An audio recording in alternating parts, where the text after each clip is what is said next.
এক পিস দিয়া 14 বার করে লিয়া ভাত খাইব। মানে অনেকে 2-3 পিস লিয়া লাই।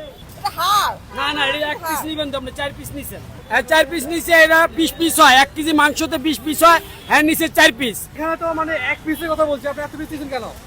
এখানে সব হাড় তো। হ্যাঁ? এটা হাড়। না না, এটা এক পিস নিবেন তো আপনি 4 পিস নিছেন। না, আপনার হাড় দেখেন না। না না, এটা 4 পিস নিছেন তো আপনি। আরেকজন হাড় খাবে? হ্যাঁ হ্যাঁ, আচ্ছা তাহলে হাড় নিন। আপনি 4 পিস নিছেন। তাহলে দিয়ে দেন, হাড়গুলো আপনি দিয়ে 4 দেন। পিস নিছেন তো, 1 2 3 4 পিস। চর্বির হাড়গুলো দিয়ে দেন। দেন, একটা এটা তো আপনি নিছেন, এটা তো আপনি 4 পিস নিছেন। আপনি অনেকে বেশি নিয়ে গেছে। হ্যাঁ 4 পিস নিছে, হ্যাঁ 4 পিস নিছে, এটা 20 পিস হয়। 1 কেজি মাংসতে 20 পিস হয়, হ্যাঁ নিচে 4 পিস। তো 4 পিসে তো আপনি 4 পিস নেওয়া বেশি নিছে না, হাড্ডি সহ তো 20 পিস হয়। আপনি 1 কেজিতে 20 পিস হয়, 20 পিসে 20 জন খাবে, হ্যাঁ নিচে 4 পিস, তাহলে বেশি নিছে না। হ্যাঁ আমি মনে আমি এক পিস দিছি, ওনে মহিলা মনে হচ্ছে কি আলু মুলু লইব দেখে কেন 4 পিস লই লইছে। আমি তো এটা দেখিনি, ওনে আমার এই ভাই কইতাছে, এই ভাই আমারে বলছে ভাই আপনারা এক পিস দিছেন, আপনারা দেখছেন না? এই আলুর বদলে মনে হচ্ছে কইবেন না, আমি তো দেখিনি, আমি তো দেখিনি এই ভিড়ের ভিতরে। না না, 2 পিসের জন্য তো আমি এনেই খাইছি, আপনারা লই লই খাইবেন, এক পিস দিবেন, এক পিস নিবেন, লই লই খাইবেন, আমি তো এনেই খাইছি। কেলে পারে না দেখে 4 পিস লই লইছে, আমি এক পিস দিছি। তো তাহলে এটা বুফে হইলো কেমনে?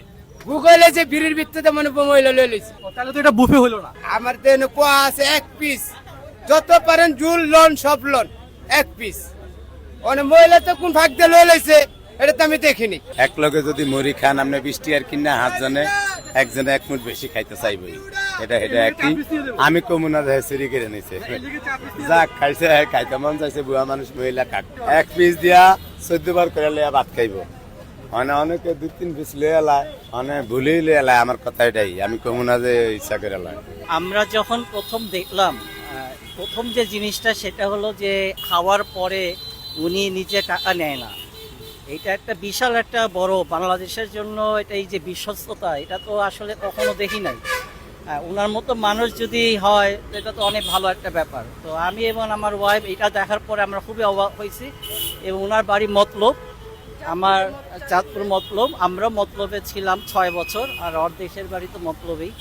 তো আমরা খুবই মানে ভালো লাগছে আর কি, যে আমাদের দেশের একটা মানুষ এরকম একটা সততার সাথে। ওনাকে নিয়ে গর্বই হয়েছে হ্যাঁ। যে আসলে এত নিচু, মানে যে লেখাপড়া জানে না, অনেক কিছু জানে না, এরকম একটা সৎ মানুষও থাকতে পারে। মানে কি বলে, মানুষ ইমোশনাল হয়ে যায় না, আমরা আসলে ইমোশনালি হয়ে গেছে যে আমাদের অর্জেনটা যেহেতু চাঁদপুরে, ওনার অর্জেন চাঁদপুরে, সেখানে এরকম একটা ভালো মানুষ আল্লাহ মানে এরকম সবাইকে দেখ, আল্লাহ এরকম সবার মন মানসিকতা দেখ, এটাই আমরা চাই। এবং উনি হ্যাঁ হ্যাঁ, এবং তার দিন দিন কিভাবে উন্নতি হবে, কি করা যায়, তার প্রগ্রেসের জন্য কি করা যায়, এটাই আমরা একটু ভাবতেছি আর কি। যদি সবাই ভাবে তাহলে উনি হয়তো ভালোভাবে থাকতে পারবে। আর ওনার উপরে হঠাৎ হঠাৎ যেই ইয়েগুলো আসে, ঝড়গুলো আসলে, ওটা আসলে বাংলাদেশের একজন মানে আমরা একজন পার্সন হিসাবে, একজন সচেতন মানুষ হিসাবে আমরা চাই না। আমরা চাই যে সবাই ওনার পাশে দাঁড়াক, সবাই আসেন, দেখেন উনি আসলে কতটুকু অনেস্ট, কতটুকু লয়াল। এটা দেখে আপনাদের যদি মনে হয় আপনারা ওনার পাশে দাঁড়ান প্লিজ। এই মানুষ তো টিয়া বসে এতদিন লইতাম, এতদিনে হওয়ার 1-1.5 লাখ। কেমন লাগতেছে এই যে নিজে গরম গরম খাইতেছেন? মজা লাগতেছে, অনেক মজা।